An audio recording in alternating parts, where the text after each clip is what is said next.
আলহামদুলিল্লাহি রাব্বিল আলামিন ওয়াসসালাতু ওয়াসসালামু আলা সাইয়্যিদিল মুরসালিন আম্মা বা'দ ফাআউযু বিল্লাহি মিনাশ শাইতানির রাজীম বিসমিল্লাহির রহমানির রহিম আসসালাতু ওয়াসসালামু আলাইকা ইয়া রাসূলুল্লাহ ওয়া আলা আলিকা ওয়া আসহাবিকা ইয়া হাবিবাল্লাহ আসসালাতু ওয়াসসালামু আলাইকা ইয়া নবিয়াল্লাহ ওয়া আলা আলিকা ওয়া আসহাবিকা ইয়া নূরাল্লাহ। প্রিয় ইসলাম ভাইরা, মাদানী চ্যানেলের দর্শক শ্রোতা, উপস্থিত হয়েছি মাদানী চ্যানেলের একটি নতুন অনুষ্ঠান সহনশীলতা। জি হ্যাঁ প্রিয় ইসলাম ভাইরা ও মাদানী চ্যানেলের দর্শক শ্রোতা, এই অনুষ্ঠান খুবই একটি সুন্দর এবং খুব অনেকগুলো শিক্ষণীয় বিষয় এই অনুষ্ঠান থেকে আমরা জানতে পারবো। তাই জানতে হলে আমাদের সঙ্গেই থাকুন ইনশা আল্লাহুল করিম। আমরা এই অনুষ্ঠানটি এক একটি পর্বে এক একটি নতুন বিষয় নিয়ে আলোচনা করব। এ থেকে মাদানী ফুল নিজে সংগ্রহ করব এবং তা নিজে আমল করব, অন্যের নিকট পৌঁছে দেওয়ার চেষ্টা করব। প্রিয় ইসলামী ভাইরা, সহনশীলতা এই অনুষ্ঠানে আজকের কি বিষয় নেওয়া হয়েছে? জি হ্যাঁ, আজকের যে বিষয়টি নেওয়া হয়েছে তা জানার পূর্বে চলুন অনুষ্ঠানের বরকতের জন্য আমরা একটি দুরূদ পাকের ফজিলত শ্রবণ করি এবং দুরূদ পাক পাঠ করি। প্রিয় নবী রাসূলুল্লাহ আরবি সাল্লাল্লাহু তাআলা আলাইহি ওয়া আলিহি ওয়াসাল্লাম ইরশাদ করেন, যে ব্যক্তি আমার ওপর একবার দুরূদ শরীফ পড়ে আল্লাহ তাআলা তার ওপর 10টি রহমত নাজিল করেন, আর যে ব্যক্তি 10 বার দুরূদ শরীফ পড়ে তার উপর 100টি রহমত নাজিল করেন। সুবহানাল্লাহ। শুধু তাই নয়, যে ব্যক্তি 100 বার দুরূদ শরীফ পাঠ করেন আল্লাহ তাআলা তার কপালের মাঝখানে লিখে দেন এই ব্যক্তি নিফাক এবং দোজখের আগুন থেকে মুক্ত। সুবহানাল্লাহ, সুবহানাল্লাহ, সুবহানাল্লাহ। জি হ্যাঁ প্রিয় ইসলামী ভাইরা, দুরূদে পাকের অগণিত এরকম ফজিলত বরকত রয়েছে। তাই আমাদের উচিত কেনই বা আমরা নিজেদের সময়কে অবহেলায় অসচেতনতার মধ্যে কাটাবো? জীবন তো অনেক সংক্ষিপ্ত। চলুন আমরাও নিয়ত করি প্রতিদিন অন্তত পক্ষে 313 বার।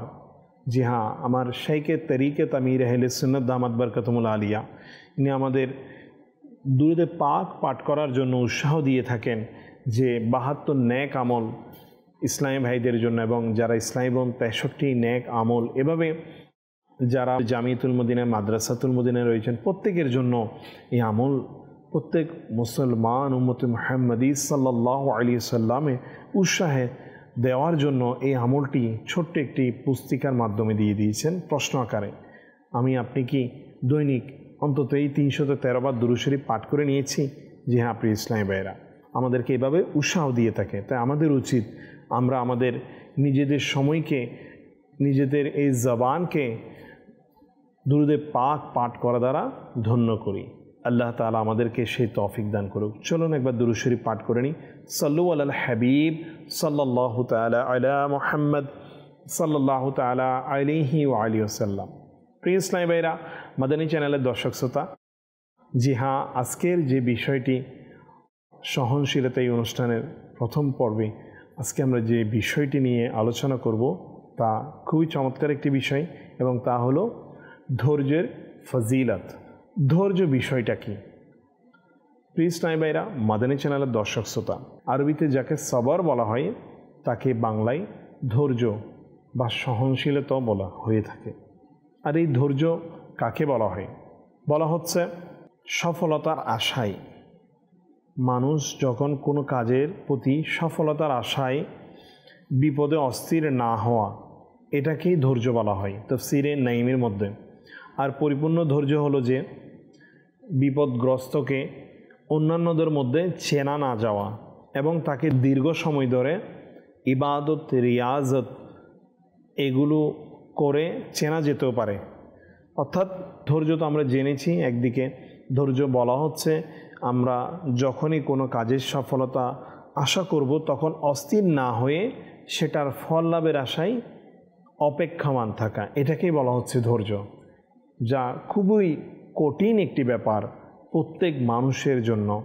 কেননা আমরা মানুষ এমন যে কোনো কাজে আমাদের সফলতা বা যে কোনো কাজে আমাদের সাকসেস বলুন, আমরা খুব তাড়াতাড়ি পাওয়ার জন্য চেষ্টা করি, কিন্তু ইসলামে কোরআনে পাকের মধ্যে আল্লাহ তাআলা যারা এই ফল পাওয়ার আশাকে অস্থির না হয়ে অপেক্ষা করে তাদেরকে ধৈর্যশীলদের মধ্যে অন্তর্ভুক্ত করেছেন। জি হ্যাঁ প্রিয় ইসলামীরা, খুবই চমৎকার একটি উত্তম সুন্দর গুণ হচ্ছে ধৈর্য। এটি এমন একটি গুণ যা আমরা আমাদের প্রিয় নবী রাসূল আরবি সাল্লাল্লাহু তাআলা আলাইহি ওয়া সাল্লামের জীবনের মধ্যে অপরূপ দৃষ্টান্ত, এবং আমার নবী পাক সাল্লাল্লাহু তাআলা আলাইহি ওয়া সাল্লাম থেকে শুরু করে সমস্ত আম্বিয়া কিরাম আলাইহিমুস সালাতু ওয়াস সালাম, ইনাদের ব্যাপারে আলোচনা আমরা হয়তো ইনশাআল্লাহুল কারীম পরবর্তী যে পর্বগুলো হবে এক একটি পর্বে আলোচনা করার চেষ্টা করব। শুধু ওনারাই নয়, ওনাদের থেকে শুরু করে আমার নবী সাল্লাল্লাহু আলাইহি সাল্লামের সাহাবায়ে কিরাম আলাইহিম রিদওয়ানগণ, ইনারা ধৈর্যের উপর অটল ছিলেন। ইনাদের জীবনে ইনাদের কর্মের মধ্যে এই ধৈর্যের যে ইনারা যে ধৈর্য ধরেছেন সেই বিষয়টুকু সুন্দরভাবে ফুটে ওঠে। তাই ইনাদের আখলাক ইনাদের আমলগুলো যদি আমরা আঁকড়ে ধরি তাহলে পরিপূর্ণ একজন ধৈর্যশীল আমরা হতে পারবো। জি হ্যাঁ প্রিয় ইসলামী ভাইরা, ধৈর্য তো আমরা ধরবো, কিন্তু এই ধৈর্য ধরার বা এই ধৈর্যকে নিজের মধ্যে নিয়ে আসার পদ্ধতি কী? হুজ্জতুল ইসলাম হযরত সাইয়্যিদুনা ইমাম আবু হামিদ মুহাম্মদ বিন মুহাম্মদ গাজ্জালী রাহমাতুল্লাহি তাআলা আলাইহি বলেন, প্রাথমিক বিপদের শুরুতে ধৈর্য এবং সহিষ্ণুতা একটি কঠিন কাজ, এবং প্রথম আঘাতের সময় নফসকে আয়ত্তে রাখা খুবই কঠিন। এরূপ সময়ে নিজের নফসকে এভাবে বলুন, হে নফস, এই বিপদ তো মাথায় এসে পড়েছে, একে দূর করার কোনো অবস্থা ও উপায় নেই, এবং আল্লাহ পাক এর চেয়ে বড় বিপদ থেকে তোমাকে মুক্তি দিয়েছে। কেননা বিপদ আপদ অনেক ধরনের হয়ে থাকে, এই বিপদ ও কষ্টকেও আল্লাহ পাক দূর করে দিবেন। তবে হে নফস, কিছুটা সময় ধৈর্যকে শক্তভাবে আঁকড়ে ধরো, তোমাকে এর প্রতিদান স্বরূপ স্থায়ী আনন্দ এবং বড় সওয়াব দান করাবে সুবহানাল্লাহ, যার বদলে তুমি আল্লাহ পাকের দরবারে প্রতিদান অর্জিত হবে।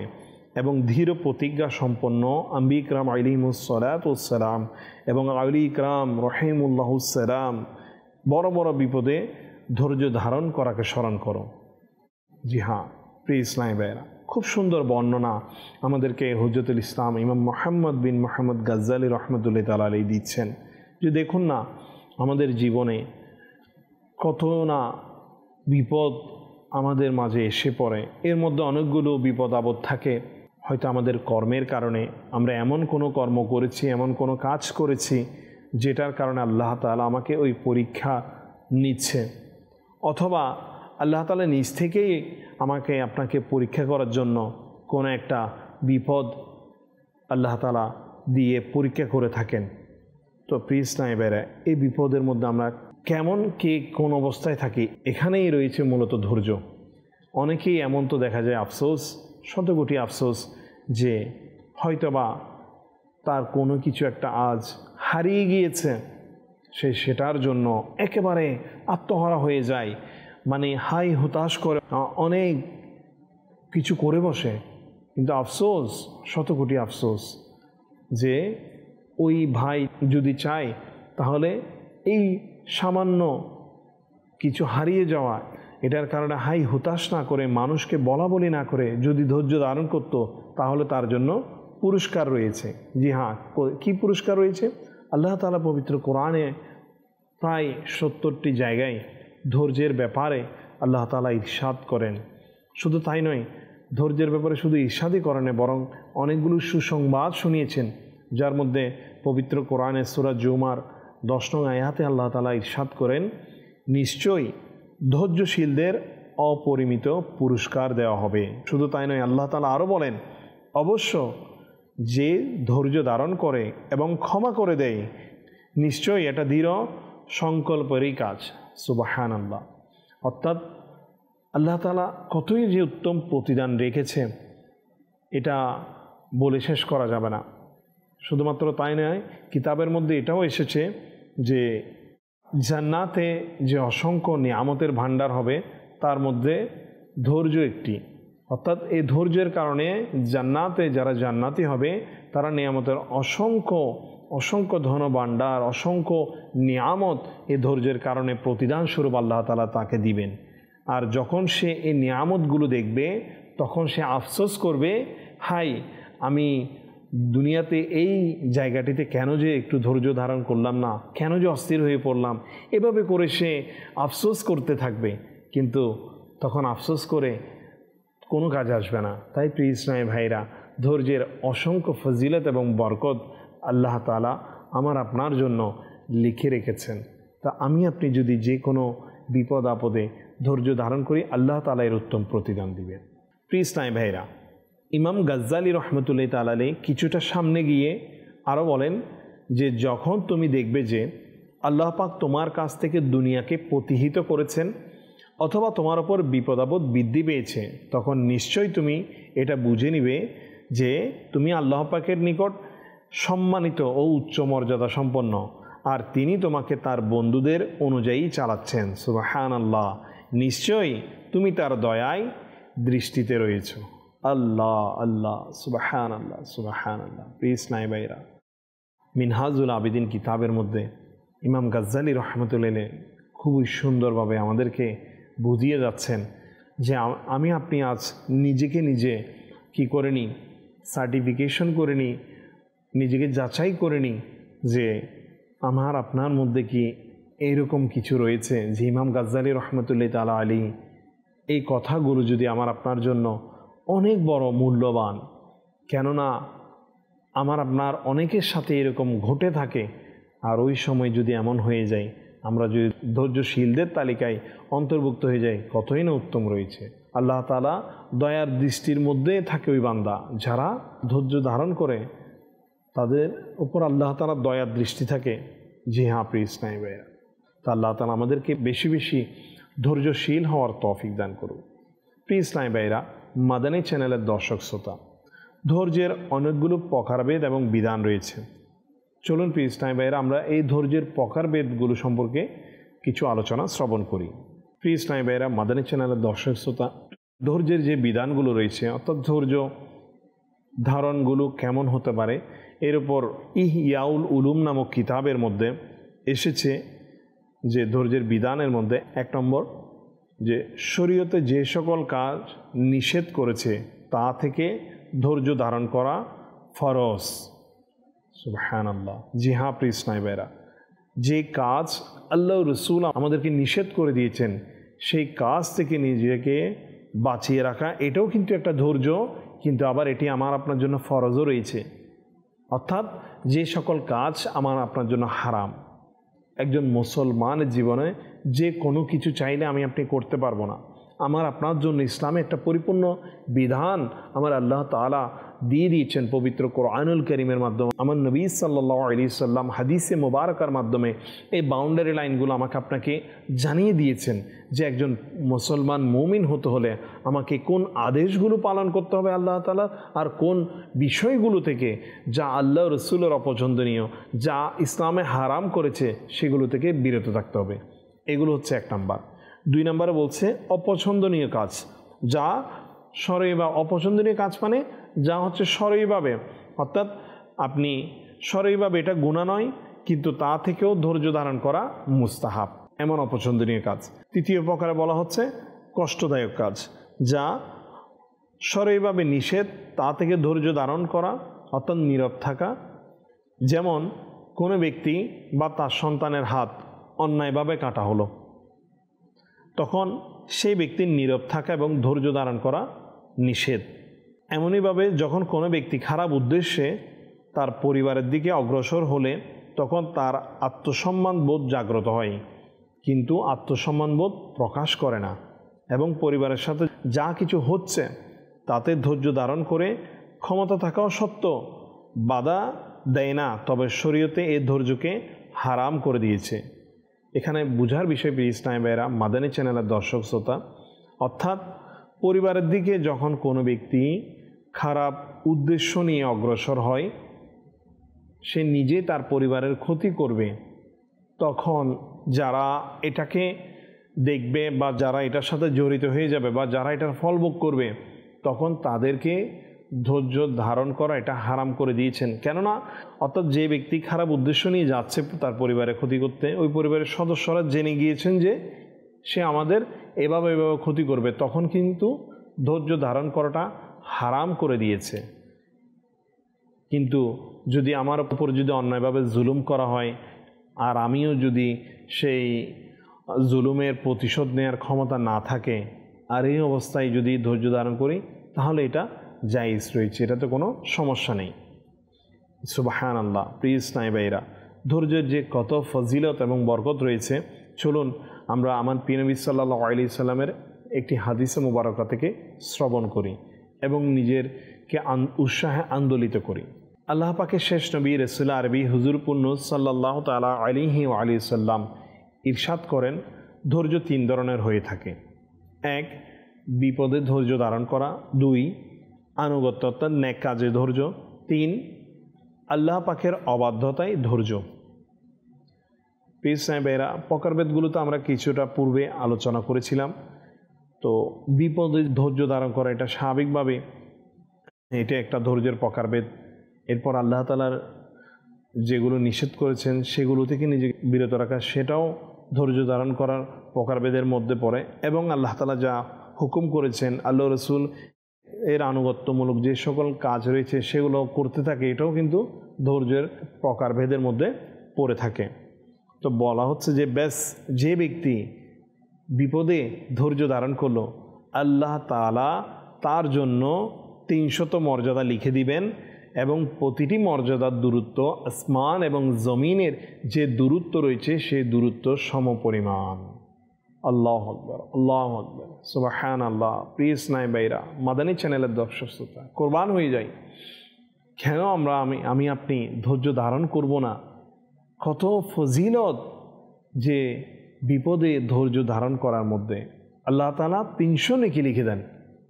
ইসলামী ভাইরা, আমি আপনি চাইলে কিন্তু নেকি টাকা দিয়ে বা যে কোনো কিছুর বিনিময়ে এই নেকি কিন্তু কেনা যায় না। তাহলে খুব সহজেই যে নেকিটি হয়তো বা অর্জন করা কঠিন, কেননা বিপদে ধৈর্য ধারণ করা এটি প্রত্যেকের জন্য খুব কঠিন একটি ব্যাপার, কিন্তু এর ফল যেটি রয়েছে তা খুবই মিষ্টি। যেভাবে হাদিস পাকের মধ্যে আমার নবী সাল্লাল্লাহু আলাইহি সাল্লাম শুনিয়েছেন, একটি দুটি নয়, 300 নেকি লিখে দেন। এখানে একটি নেকির বলা হচ্ছে যে একটি নেকির এমন সওয়াব যেটার দূরত্ব হচ্ছে আসমান এবং জমিনের সমপরিমাণ। প্লিজ নাই ভাইরা, আমি আপনি একবার চিন্তা করি তো, এই যে 300 নেকি, এত সহজে কি নেকি অর্জন করা সম্ভব নয়? প্লিজ নাই ভাইরা, বর্তমান তো এমন রয়েছে যে আমার আপনার উঠতে বসতেই বিভিন্ন ধরনের ইচ্ছায় অনিচ্ছায় অনেক রকমের গুনাহ হয়ে যাচ্ছে, কিন্তু ছোট একটা বিপদ চলে আসলো, আর যদি আমরা সেটাতে ধৈর্য ধারণ করি, কত সহজেই আল্লাহ তাআলা 300 নেকি লিখে দেন। আর এটির এমন সওয়াব যে আসমান এবং জমিনের দূরত্ব সমপরিমাণ। তো এটা যদি কোনো বান্দার আমল নামায় লেখা হয়, তাহলে সেই বান্দা কি জাহান্নামে যেতে পারে? নয়। প্রিয় ইসলামী ভাইয়েরা, তা আমাদের উচিত যখন আমাদের উপর ছোট খাটো বিপদ চলে আসে, হয়তোবা আমার সন্তানের উপর কেউ অন্যায়ভাবে আঘাত করেছে, হয়তোবা আমার আজ 2000 টাকা চলতে গিয়ে পকেট মারে নিয়ে গিয়েছে, হয়তোবারে আমার ঘরের কোনো একটা গুরুত্বপূর্ণ জিনিস সেটা চুরি হয়ে গিয়েছে, কিন্তু প্রিয় ইসলামের আমি আপনি কি একবার ভাবছি আল্লাহ চাইলে তো আমি যদি ধৈর্য ধারণ করি এর চেয়ে উত্তম কিছু আমাকে দিতে পারে। জি হ্যাঁ প্রিয় ইসলামের, আমাদের তো আকীদা এমন যে আল্লাহ তাআলা যা করেছে আমার জন্য তাই উত্তম। হয়তোবা আল্লাহ তাআলা এর চেয়ে অনেক বড় বিপদ হতে পারতো আমার ওপর, আল্লাহ তাআলা সেটাকে এই ছোট বিপদের উসিলায় বাঁচিয়ে দিয়েছেন আমাকে। তা আমার আপনার উচিত ওই সময়ে আমার নবী সাল্লাল্লাহু আলাইহি সাল্লাম কেমন ধৈর্য ধারণ করেছেন, অন্যান্য আম্বিয়া ইকরাম আলাইহিমুস সালাতু ওয়াস সালামগণ ওনারা কেমন ধৈর্য ধারণ করেছেন, সেই জীবনীগুলোকে নিজের সামনে চোখের সামনে নিয়ে আসা, সেগুলোকে স্মরণে নিয়ে আসা, সাহাবায়ে ইকরাম আলাইহিম রিদওয়ানগণ বুজুর্গানে দ্বীনগণ কীভাবে করেছেন ধৈর্য ধারণ, সেগুলোকে স্মরণে নিয়ে আসা, ইনশাআল্লাহুল করিম তখন আমার আপনার মধ্যে সেই ধৈর্য চলে আসবে। আরও ইরশাদ হচ্ছে যে ব্যক্তি নেকির উপর ধৈর্য ধারণ করল, আল্লাহ পাক তার জন্য 600 মর্যাদা লিখে দিবেন এবং প্রতিটি মর্যাদার মাঝে 7ম জমিন থেকে নিয়ে আরশের শেষ পর্যন্ত দূরত্ব হবে। সুবহানাল্লাহ, আল্লাহু আকবার, কেমন ফজিলত! নেকির উপর ধৈর্য ধারণ করা, অর্থাৎ আমি আপনি কোনো একটা নেকির কাজ করছি, ভালো কাজ করছি, মানুষকে নেকির দাওয়াত দিচ্ছি, মানুষ আমাকে কটু কথা বলছে, আর আমি এর উপর ধৈর্য ধারণ করেছি, তাহলে এটার ফজিলত কেমন দেখেন প্রিয় ইসলামী ভাইয়েরা। নিজেকে উৎসাহে আনন্দলিত করি যে আল্লাহ তাআলা এটার ফজিলত এমন রেখেছেন যে আল্লাহ পাক তার জন্য 600 মর্যাদা লিখে দিবেন, যার প্রতিটা সওয়াবের প্রতিদান হবে কীরকম, যে সপ্তম জমিন থেকে আরশে আজিম পর্যন্ত যে দূরত্ব রয়েছে সেই পরিমাণ দূরত্ব। কোনো বিজ্ঞানী কি দূরত্ব বের করতে পেরেছে? চাইলেও বের করা সম্ভব নয়। তো এটা আল্লাহ তাআলার কুদরতিভাবে আল্লাহ তাআলার কাছে রয়েছে। তো এইরকম নেকি আমার আপনার আমল নামে যদি চলে আসে তাহলে কেমন হবে। তো আরও বলা হচ্ছে, যে ব্যক্তি গুনাহ ধৈর্য ধারণ করলো, অর্থাৎ গুনাহ থেকে বিরত থেকে ধৈর্য ধারণ করলো, আল্লাহ পাক তার জন্য 900 মর্যাদা লিখে দিবেন, এবং প্রতিটি মর্যাদা মাঝে সপ্তম থেকে শুরু করে আরশের শেষ পর্যন্ত দূরত্ব হবে। আল্লাহু আকবার। খুব সুন্দরভাবে ফয়জানের রিয়াজুস সালেহিন নামক কিতাবে এই ধৈর্য ধারণের ফজিলত সম্পর্কে বর্ণনা হয়েছে খুবই চমৎকারভাবে। প্রিয় ইসলামী ভাইরা, মাদানী চ্যানেলের দর্শক শ্রোতা, এতক্ষণ ধরে আমরা আজকের এই অনুষ্ঠানে ধৈর্য কী, ধৈর্যের প্রকারভেদ এবং ধৈর্যে কীভাবে আমরা সৃষ্টি করব নিজের মধ্যে এ সম্পর্কে জেনেছি। তাছাড়াও আজকে যে মূল বিষয় ছিল ধৈর্যের ফজিলত, সেই ফজিলত সম্পর্কে কোরআনে পাকের আয়াত শুনেছি এবং হাদিসে পাকে ফজিলত শুনেছি, যে প্রকারভেদগুলো রয়েছে প্রকারভেদগুলোর উপর ধৈর্য ধারণ করলে কেমন ফজিলত বান্দার জন্য। তো প্রিয় ইসলামী ভাইয়েরা, আমরা তো শুধু শুনলেই হবে না, চলুন এখনই নিয়ত করে নিই, এখনই নিজেকে সংকল্প করে নিই নিজের মধ্যে, যদি আমার আপনার ওপর এমন কোনো পেরেশানি, এমন কোনো মুসিবত, এমন কোনো বিপদ চলে আসে যাতে আমি আপনি ধৈর্য ধারণ করতে পারবো, তাহলে অবশ্যই যে কোনো বিপদ আপদে আমাদের ধৈর্য ধারণ করার মন মানসিকতা তৈরি হয়ে যাবে এবং আমরা ধৈর্য ধারণ করতে পারবো। তা আল্লাহ তাআলা আমাদেরকে সবাইকে বেশি বেশি ধৈর্যশীল হওয়ার তৌফিক দান করুক। যে কোনো মুসিবত পেরেশানিতে, দেখুন না প্রিয় ইসলামী ভাইরা, দুনিয়ার মানুষকে বলে আমার আপনার কি সেই বিপদ দূর হয়ে যাবে?